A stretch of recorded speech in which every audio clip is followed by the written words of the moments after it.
Now, I wanted to do this video in the car because this is where normally everybody has these problems. For progressive lenses, there's 3 points of focus. You have the top part of your lenses, which is up here.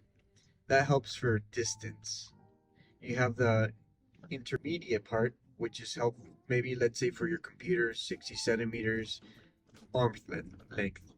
And then you have the bottom part, which helps for anything that has to do with 30 centimeters. So, reading a book, checking your phone, or on medicine, just reading that little fine print.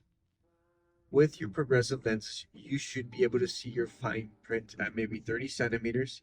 If you tend to look a little bit further out, then you probably need a new prescription.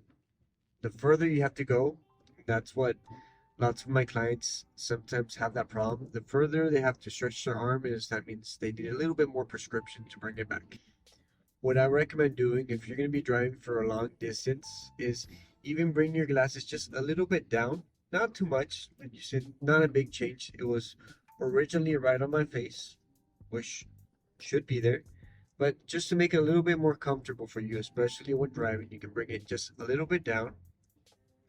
Gives you that vision from the top part of your lenses and makes things clear.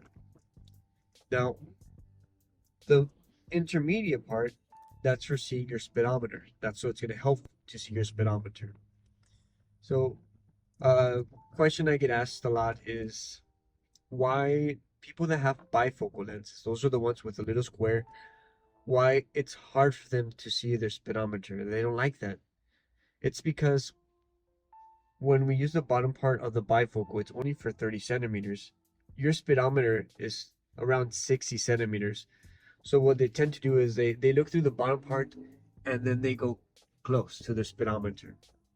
But that's impractical and that's very dangerous because you're trying to look at your speed and just like looking on your phone for a couple seconds, you could have an accident. So if you're going to be driving, if you need to look at your speedometer, you need to look something quickly, pick up something in your car, then I would definitely recommend progressive lenses.